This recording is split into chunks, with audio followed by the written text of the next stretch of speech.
If you've done therapy, read the books, worked on yourself, and still feel stuck, you're not alone. For a long time, I didn't realize that the shame I experienced as a child was still running my life as an adult. Many gay men grow up learning, often very early, that something about them isn't acceptable. So we adapt, we hide, we become hyper aware of others, we learn to perform. And that shame doesn't disappear, it just becomes internalized.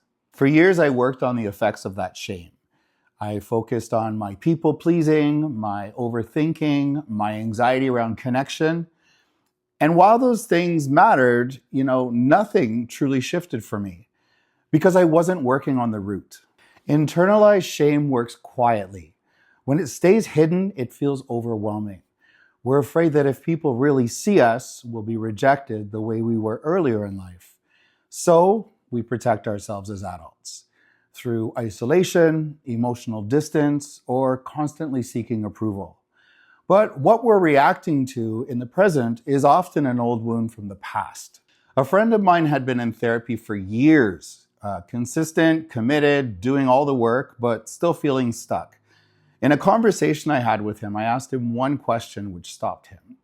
What did shame look like for you as a child? As he started telling me the story, I watched something shift in him. He slowed down, his voice changed. It was like he was realizing right then that this wasn't just a memory. It was something that had actually been shaping his life. That moment felt life-changing for him. The following week, he brought that insight into his therapy session. And his therapist said, "Your friend Derek is right. This actually helps explain a lot of the root of what you've been experiencing." I've seen this moment again and again. I help many gay men who are intelligent, self-aware, and deeply reflective. And yet, they still feel stuck in their relationships, their confidence, or their sense of self. When we uncover their internalized shame, things begin to shift in a way they never have before. I'm not a therapist. I'm a gay man who had to do this work myself first. And now I help other gay men do the same.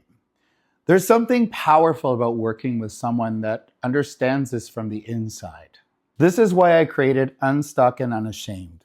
It's a grounded, confidential space where I help gay men identify and work through the shame that's been quietly running their lives. This work isn't about fixing you. It's about freeing you. When shame is brought into the light, it loses its power.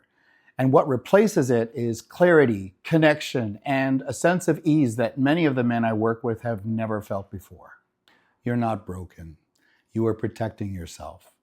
And if something in you recognizes this, then your journey doesn't have to start with pressure or overwhelm. It can start here, in a way that feels steady, respectful, and safe.